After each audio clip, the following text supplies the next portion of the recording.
Hey there, YouTube. Welcome to JT Picks, and today I'm doing another edition of This or That, but this time with Spiritual Lemonade.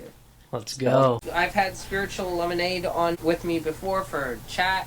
It was great last time, so I was like, let's have a game with him. I'm going to let him go first. All right. Hit me with your best shot. Okay, so my first one is going to be magic or bird. And this question, it's not Andy Mineo or words played, it's magic or bird just within that one album. So who do you prefer? That's a very unique question. I did not think of that. Wow. I love both of them so equally. Yeah. It's a tough one. It was hard for me to answer this, but I do have an answer. Oh. I'm going to say Magic Sandy, right? In the yeah, I'm gonna say Magic then. Wait, no. I think that's words played. Magic. Wait, yeah, I don't know actually. Bird is white. Yeah. Yeah, but in all the promotional material, it's Magic and Bird, and you see Andy standing next to. Wait, hold on, let me. Yeah, so actually, I might change my answer depending on what we find out here. No, okay, Bird is Andy, so then Bird. Okay, then I'm going Magic. Oh, you're going words played. I want to hear an explanation for that. I'm sorry, but like in dunk contest, like that song specifically, that's one of my favorite all-time Christian rap songs, and I prefer words played's part over it, and this technically counts as an outside song from Magic and Bird, but in You Know the Drill, whatever that song is. Yeah, You Know the Drill. His bars are crazy. Words played, he killed that verse. All dogs go to heaven, rest in peace to X, man. That's a crazy bar. I agree. Actually, especially around 2017. Yeah. After that album, like, I was always looking for words played stuff. Because he did such a good job on that album. That was a tough question, and I went with Andy because I just feel like right at this second when you said pick one of them, and I'm like trying to think of the bars I remember more, I went with Andy because I feel like I remember his bars more. But they both that is true. They both have a great chemistry and they both bounce off each other. Like, honestly, Watch the Throne has nothing on them. Nothing. Watch the Throne is a lame album. I mean, it's not like Watch the Throne was anything super amazing to begin with, but like, that's a 9 out of 10 album right there. I'm putting it in my CD. Yeah. Yeah. I actually have the Magic and Bird CD too. I remember I saw Andy perform You Know the Drill live at the Unashamed tour when he went to Fort Lauderdale. And he's such a good performer. He's crazy. I mean, like, he did this thing where the background turned into, like, almost like it looked like a hurricane.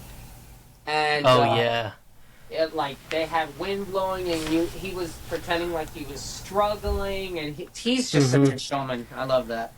Yeah, I've only seen him a couple times. One was at the Unashamed tour back in, like, maybe 2017, 2018. And that was one of the main things I remember from his set is just, like, the background screens always had something crazy going on. And on his Better Late Than Never tour with Lecrae, he actually had a whole section with words played doing Magic and Bird.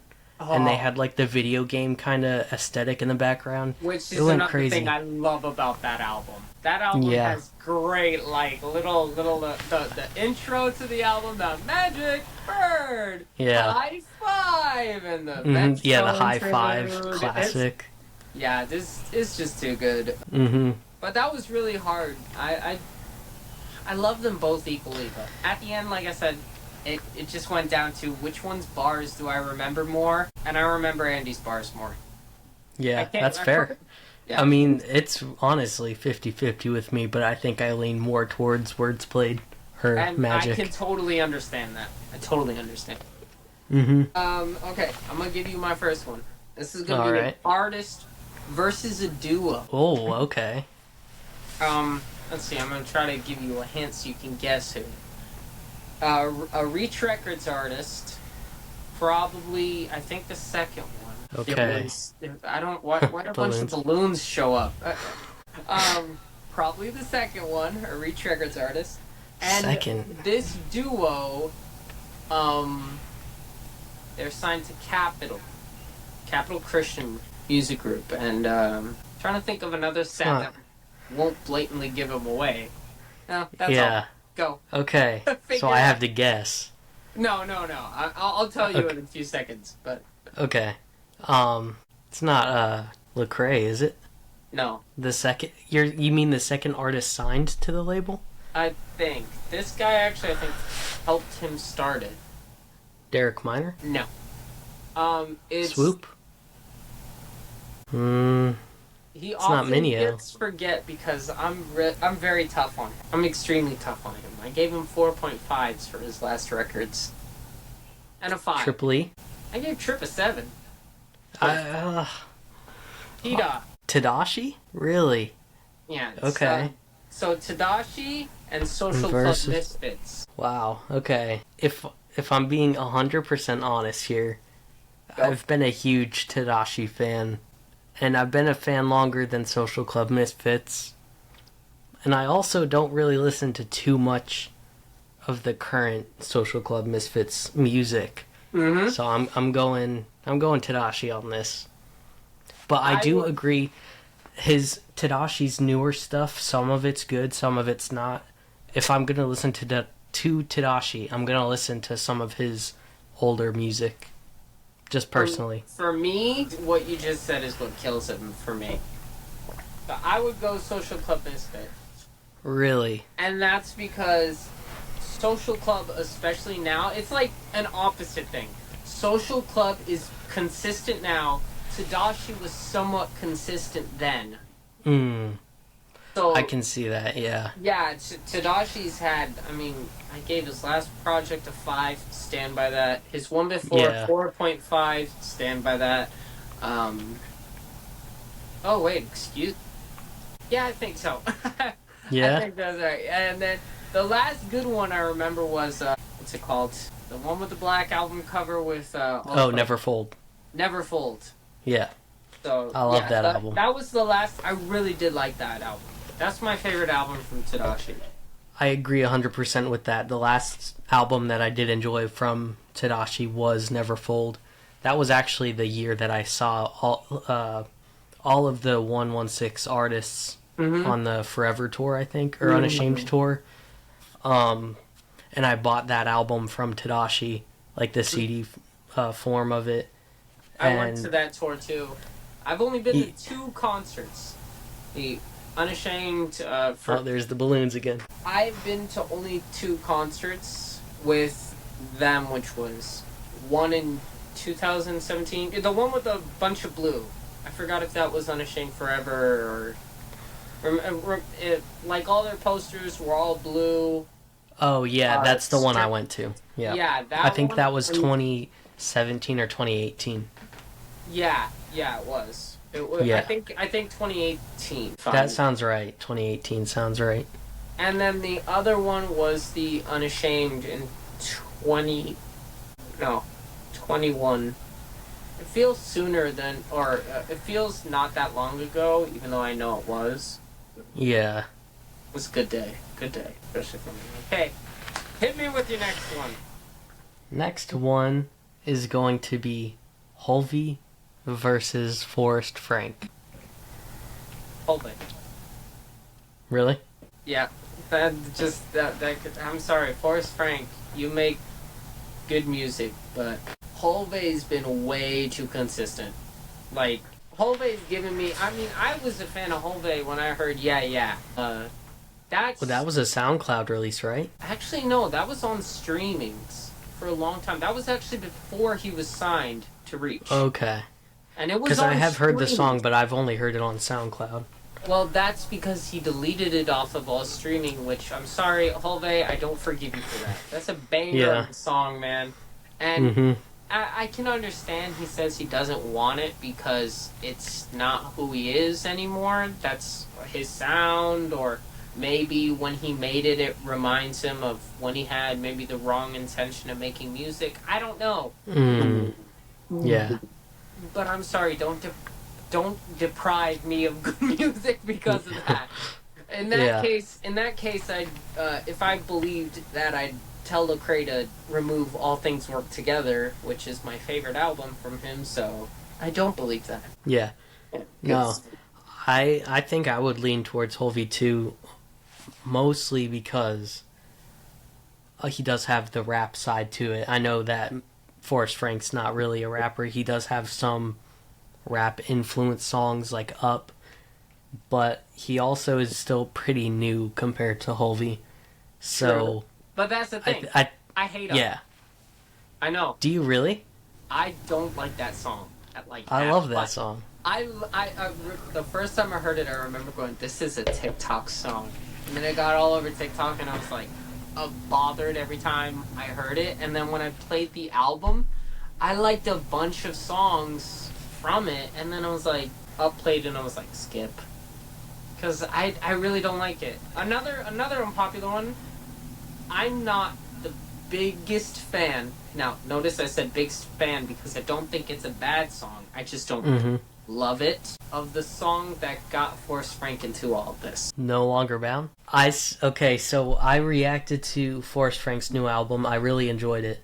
But it's been copyrighted, so I haven't been able to drop it. But the first thing I said is, it is a really good song, but when it dropped, it was way overplayed. Like, way overplayed. Anywhere, like at church, on the radio, I heard it way too much, and it got old really quick. But also, this is the second album he's put that song on. Yeah. I'm like, why? He's like milking the song so much. Like, it's not just that, though. And you're probably going to disagree with this. There's actually two versions of the song. One with Maverick City Music and one with Holvey. I love the version with Maverick City Music. Which one dropped first? The one with Holvey. Okay. And you mean Maverick City was the original version and then Holvey... No. Holvey was the first with Holvey. And then he did one with Maverick City. But the one with Maverick City, Chandler Moore is the guy who does the second verse. He takes Holvey's place. And he brings an energy to kind of the song that just makes it better. Plus, they do like this slight instrumental change to it. They add more gospel-y undertones to it, and I love it. Yeah. Much better than the original. I think this is for two reasons, and I know this sounds harsh, but I feel, I don't know if this is true, but I feel like Holvey's verse is a little bit like out of place on the song. It kind of feels a little bit lazy almost. There's not energy. Okay. Like even on the original, you mean? On the original one. Yeah. On the original No Longer Bound. It sounds a little bit like he's just not fully 100% rapping there. And I know that's partially his style, that he's not always like super oomph. Yeah, it's like a blend of like the worship pop stuff with the rap. But on Alter, another song with Forrest Frank that came out around the same time, that was the opposite. I adore that song. And basically I adore it because Holvey and Forrest, they do such a good job together, and they both bring energy that isn't in No Longer Bound. So, I don't know. Yeah. I'll have to go back and listen to the one with Maverick City, because I actually had no idea about that. So that's my version. That's all I listened to. If that was on the album, I would have been happy. But have you heard the Maverick City with Miles Minnick? I have, yep. So it's on that album. Oh, okay. They put it all the way. So that was kind of recent, or they dropped that a while ago and just put it on the album? You're right. Okay. There. Yeah. So they dropped it like a month, 2 months, maybe even 3 months after No Longer Bound first came out as a single. Oh, really? And then they put it on the album like this year or last year, whenever the album came out, late last year, early this year, sometime. I think it was this year. I get so confused. Time is moving so like fast yet slow for me. It's crazy. Okay, I'll do. You know what's crazy? My next one had Holvey. Oh, really? But well, let's do it anyway. And I'm sorry to do this to you, I'm sorry. This is probably gonna make your brain hurt. Okay. I was gonna ask Bars this because I like seeing Bars' reaction. Yeah. You could give him any two artists and he's gonna be like, oh no. No, but with these two, I promise you, he'd be like, he'd freak. So, Okay. Holve or KB? I don't even have an answer. I don't. This is an impossible one for me because I love them both so much. I'm gonna say KB, and I have a reason why. Holvey has dropped, 3 albums? Mm-hmm. I think, in total. I really only like Christopher. I'm really hoping this new album is at the same level as Christopher. The other 2 albums, there are some good songs on there. There's some that I don't really go back and listen to that often. Mm-hmm. And for KB, it's just every album he drops. Well, not every single one, because there's a couple that I don't really listen to that much. But he has more consistent albums that I enjoy. But see, that's the thing for me. He does. His new stuff, though, even though I gave an 8, HGA2, I gave it an 8. Right? And HGA1 gets a 7, although I feel like it should get a 6.5 almost sometimes. Because I don't even, revisit it all that often. And that's crazy. Yeah. That's one of the albums that I don't really listen to. Is that the Gray album? Or Kind of. I would say it's gray, greenish. The one with 10K and Armies. Yeah. It's not a bad album. It's just not a great album either. Especially for what KB was known for, which is Tomorrow We Live and Today We Rebel. And as I said with my review for HGA2, I don't think that KB exists. I don't think KB... And I Today We Rebel level? Yeah, that KB, yeah. I don't think he's capable of releasing stuff like that anymore. Maybe it's age, maybe it's just, where he's at in life, but I don't think he's capable of doing that anymore. Holve, on the other hand, and this is what's telling me why I can't make a decision, Holve hasn't released any of that yet, but he's so young and, just got his foot in the game, honestly. Yeah. That, I don't know, he could release something like that, and the single, All For You, his latest single, that kind of almost the beat switch, the sampling, it was a great song, especially, what was the bar? They say you're a star, but stars sit under his feet, Yeah. No, I have high hopes, and I'm really looking forward to the new Holvey album. I loved this single, All For You, and there's also a song that he's been teasing on Instagram. I think it's called Broken or something, or Roses. Was it Trouble? I think it was something with a T. Maybe it was that one. Or Truth. Truth. Yeah, True. that sounds right. I'm really hoping. Teaser. It was really good. Yeah. So, yeah, I agree with you, but I mean, Holve has only dropped one album, and I mean, the second one is labeled an album. Coma? Yeah, but it was, at first, when it was first released, it was considered an EP because it was short. Yeah, I never thought of those as albums, but I know they're labeled as that on Spotify. Although, and Perry Lane Pack isn't an album, so he really only has one album. And I would consider Christopher a pretty good album. Yeah, Christopher is a great album, in my opinion. Yeah. I would probably, I mean, I haven't, officially reviewed it, but if I do, a Throwback Thursday, which I'm stealing that idea from you. Hey, it wasn't my original idea either. Someone commented it. Yeah, I'll do that, and just thinking right off rip, maybe Christopher gets, an 8.5 or a 9. Okay. It's a good album. I agree. I really just don't like the Where the Love Goes. That's the only track that I don't vibe with that one at all. But everything else is pretty decent. I love Holy Spirit. Back in the Week is a banger. Ninth Grade is Cold Nights. Yeah, Ninth Grade vibes. Yeah, the Juice WRLD vibes on that one. And also We Against the World, I feel like is a slept-on song. Because I remember I was reacting to Christian rap on a different YouTube channel. Yeah. That was back in 2020, I think, or 2021. and I remember reacting to that music video, and it was just like a good time. So I always enjoy listening to that one. Here's the thing with that one. I love it, and then at the same time, like, I don't. It's weird. Sometimes I can hear it and I'm vibing with it heavy, and then sometimes I hear it and I'm like, can we just move on to the next song already? So it's Yeah, weird. I get that. It's definitely like, it doesn't fit in a lot of playlists, and you have to be in the mood to listen to it. But it's still like, I feel like it's a slept on song from that album. Yeah, and then another thing about Christopher that I love was the fact that they had that little, like, I don't even know what it's sampling, but that sample and Can't Tell It All, and then it's heard in the background of the interlude, thus making it a good interlude. Mm-hmm. It's not hard to make a good interlude, people. Make one. Indie Tribe slightly upset me with their EP, because they just had the interlude of someone talking. There wasn't really that good of a reason for it. It was so similar to their hard interlude. It was basically the same thing.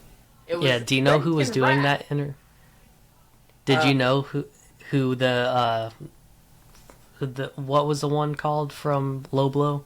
They Trying to Be Hard or something? I think it was Bats. Yeah, it was Bats, I think, on Ruslan's channel. Yeah. But I still... But it is the same thing. It's just an audio clip. Yeah, so I don't know. Add another element to it, and you get a perfect interlude score from me. That's all you need to do. Like I take my interludes and I give them, like... I try not to be so cut and dry with it, but basically it goes... You have a 10 out of 10 interlude. You have a 7.5 interlude. You have a 5 interlude. And you have a 2.5 interlude. Most interludes, I hate to say it, rate on like a 2.5. And I 100% agree with that. I hate how artists don't get it. You make them worth my time to listen to. I'm listening to an album. Like on Andy Minio's Magic and Bird Project. I don't mind the interludes. They're funny. Mm-hmm. Yeah, they're almost like skits, because it's more than just like an audio clip. Yeah. But, I mean, I feel like we've gotten off track. No, but I will say I do agree with the interlude thing. I've said that at the beginning of me starting to do these reactions, especially album reactions. I can't, like, especially if an album has like 3 or 4 interludes where it's like just taking up space. I don't like it. Most of the times when people, like, review movies, right? They critique movies. They say, if a scene is just there to take up the audience's time and not move the plot forward, and in music I consider that, like, not moving either the narratives forward or not just giving us something sonically, then that's a waste, and you shouldn't do that. So, Indie Tribe did it right with Upper Hand, and that's probably why I still just love Upper Hand to this day. I mean, everything about every interlude, even the Forever. The Tribe, we're gonna be here forever. Like, and it blends so perfectly into Tribal Council. Great. Yeah. So, hit me with your next one. I know I keep saying that. All right. Next up, we got... Wait, are you in Florida? No, you're not Florida, right? Yeah, I'm Florida. Okay. So we got 2 artists from Florida. Oh. I'm pretty sure.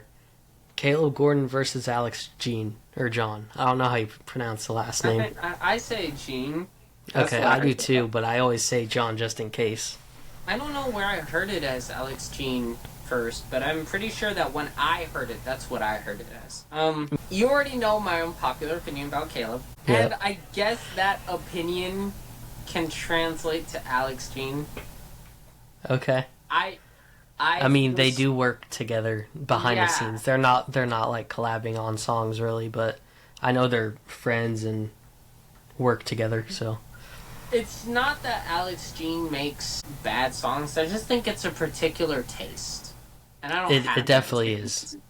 Yeah. So I would go Caleb. Really? Okay. Yeah. Because Alex Dean is just like, it's like if you like Pop Smoke, right? Not everybody likes Pop Smoke. He's got that he's that deep, or he The had deep voice. He's Pop. Yeah. He had that really deep voice, and it was a very acquired taste, like very specific. Yeah. With even Pop Smoke's music, I didn't even listen to a lot of it, except maybe at maximum, and not even Mood Swings for Lil TJ's part. I don't know. You know that one? It's the Shawty a little baddie, she my little boo thing. Yeah, that's the one I like. So for Alex Jean, I was exposed to him through the Breaking My Lusts song. That was the first one that I remember, and I actually liked that one. But as far as his other music, like as he continued to evolve, he started like going into this route where like he would use the guitar, right, the electric guitar, and then like he went to the one where he sampled that song that was popular on TikTok, the "Don't You Think Like That." And this day, and then most recently he sampled Thames. Yep. Which is a pretty big deal. Yeah. So, I mean, like, I guess I can applaud him for those. And I admire the effort, and I recognize it, but it's just not my taste. His deep voice often, like, I can't listen to a full song like that. I don't know. That's just... I mean, for me, this question was a little hard, but I definitely lean more towards Caleb. Only because I was a huge fan of Alex Jean when he was first starting out. I think the first song I heard from him was Right or Wrong. That's the part where he like starts screaming almost. The guitar. Yeah, with the guitar. Yeah. And I loved that. And I actually was recently going back to his Spotify because I would used to just like listen to his discography just at work because I mean I enjoyed it. But he took at least one album, or not like full-length album, but like one of his projects with some of those songs on it. He took them off Spotify. Oh, wow. So it's a lot of his older stuff is taken down now. I hate when artists... Which I was a little sad about that. I hate when artists do that. Yeah. Absolutely. Like, there was this guy, Adrian Stresso. I don't know if you know the name. Adrian what? Adrian Stresso. Very underrated. I love that guy's stuff. David Livick talked about him a lot. It was from the Livick era of music. Is that the same as Adrian Sings? No. Different guy. Adrian Stresso, Oh, okay. Yeah, I listened to him like crazy. Yeah. He was on my rotation for years. And he recently took his first album, At Least I Tried, he took it down. And I was so angry. I DM'd him. I was like, dude, put it back. Please. Yeah. And he doesn't answer DMs, but I tried. Yeah. I mean, it was worth a shot. Yeah. Such a good album. Yeah. But back to the Caleb Gordon and Alex Jean, it's a matter of taste. I'm sure that if I vibed with Alex Jean's music a little bit more, I would probably have picked Alex Jean. But when thinking about how much I listen to each of the artists, Caleb definitely wins. Cheeseburger. Cheeseburger goes crazy. Noche al Dia, West Orlando Flow. This is kind of a deep cut from Caleb, but I like Troops. Yeah, that's a good one. Yeah, Evidence? Do you like Evidence? Oh, I'm kind of... That felt a little bit average to me, though. Really? Yeah. I thought that... When I first heard that, I was like, this is groundbreaking stuff right here. I'm probably going to revisit it after this, because... Yeah. I know I've said it before, but I'm not that big of a Caleb, person. I literally only have, 5 or 6 songs from him in my library. And, and then, his feature on Forrest Frank's album was Chef's Kiss. Oh, yeah. God is Good. Yeah. Love that one. Okay, great question. I gave you an opinion on one of these two artists last time. Miles Minnick or Aha Gazelle. This one's kind of easy in my opinion. Okay, good. I'm going Aha. Okay. And this is no disrespect to Miles Minnick. He's going crazy right now. I know he watches my reactions and stuff, but Aha is just, he's been around for so long. His first 3 albums are one of my all-time favorite albums in Christian rap. So I'm going Aha. The Trillium series, this actually leads into my one of my questions, but Dude, you took my question before I even asked it. No, go ahead. Trillium 1, 2, or 3. Yeah, okay. Dang it. You asked me before I asked you. Yeah. So Trillium 1 is out of the selections between 2 or 3. Yeah. I have such a special place in my heart for both 2 and 3. Honestly, let me just say this.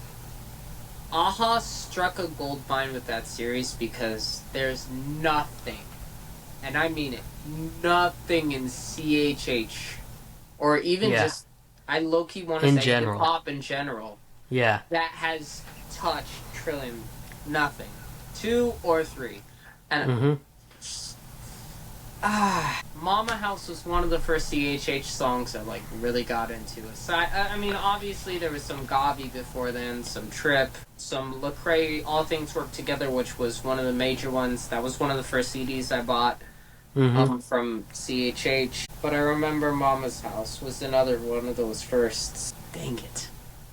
I want to say 2, but every time I want to say 2, I'm going, but 3 has Get Rich or Die Trying. 3 has Dumb Dancing. Don't you love Dumb Dancing? Wait, I'm gonna look at the track list. Yeah, that I had to pull it up real quick, but I mean I know my answer. Okay. Oh, Cam's in there. How many tracks are there? Okay, we got 15. Ooh, 15 songs. I don't remember the stats being that. I know Trillium 2 was shorter. Yeah, the first 2 were shorter. No, the first one was, I think, 16 tracks, if I'm not wrong. Oh, it was only 9. Like I said, the first one is honestly, not my favorite, so that one is... Yeah, that's honestly... I think we have the same rating. It sounds like, almost. I'm going to go Trillium 3. Just because Vegeta, the music video has that outro that's not on streaming. That's gonna be... I don't know if I've seen that. I might have to do that for a Throwback Thursday reaction. So actually, funny thing. When I first started listening, I had an iPod and I didn't have Apple Music. I didn't use Spotify. I didn't use any of that. So I was a burn to offering type of fellow, if you know. And I downloaded the music video version. I did the same thing with Andy Minio's Uncomfortable. And both of those are different from the official audio, the whole on streaming, the whole thing with Andy Minio's Uncomfortable at the end with the shopping cart thing. Yeah, in the music video, you mean? It may be in the music video. I don't think there's a music video for Uncomfortable, is there? Yeah, I didn't think so either. But I just reacted for a Throwback Thursday to Uncomfortable. I didn't notice. Exactly. On the YouTube version, I call it, there's no interruption. On the streaming version, at the end, it interrupts it with Andy driving a shopping cart, or pushing a shopping cart, and he goes, excuse me, he's in an uncomfortable situation. Yeah, I remember that. Yeah, so they're different. And they did the same thing with Vegeta. Or Vegeta, whatever you want to call it. I always called it Vegeta when I was growing up. I did too, but now I know it's a reference. Isn't it a reference to an anime? Anime, yeah. Yeah. I'm not an anime person, so I wouldn't. I'm not either, so. Good, we share that. Yeah. No, but the thing, though, is that the change from Uncomfortable is 4 seconds. The change in Vegeta is a minute. Yeah. They had this whole slow down with Aha's vocals. He literally goes like this, and I can remember because I listened to it all the time, even though I haven't heard it in years. He goes, Oh, Holy Ghost, fall on me. And like the beat slows down and it does this like chopped and screwed thing.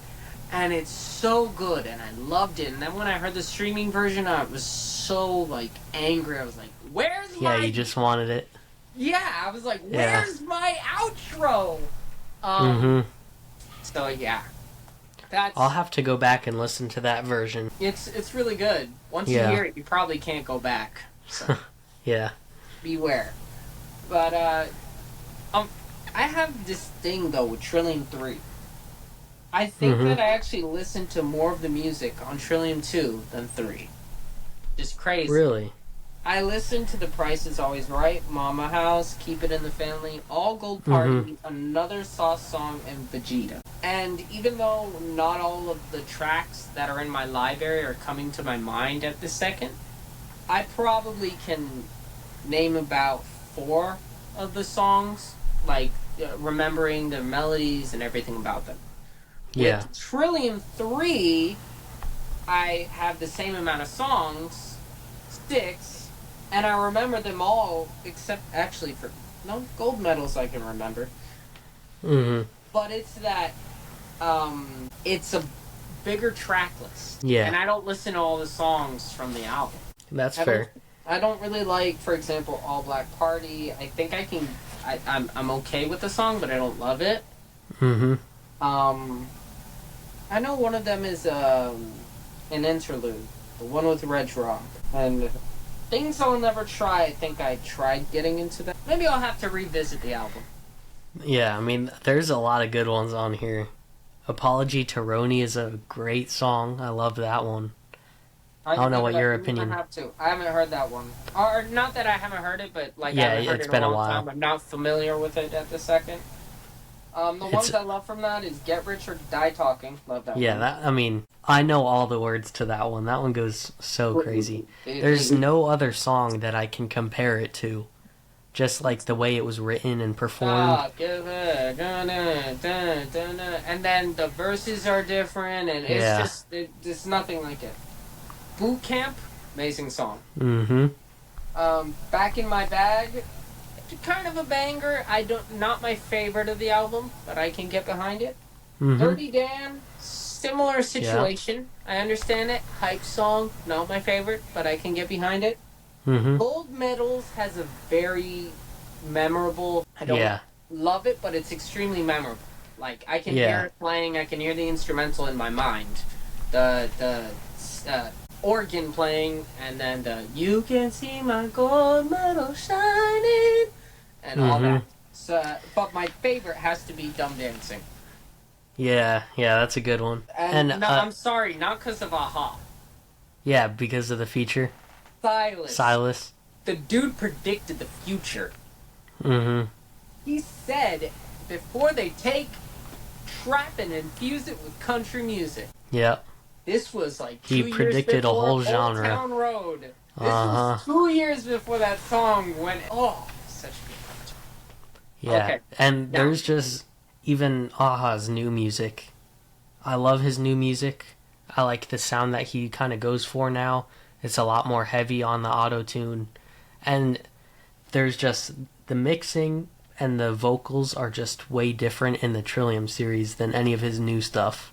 Like, it just feels a lot more raw. I don't think he's touched the Trilliums. Even with his new... I think the closest thing was Succession, the one with Sturringo, and I don't even think, like, that even got too close. Thanks for watching, and remember, there's only 2 things I know. I know that Jesus is king, and that JT, knows best.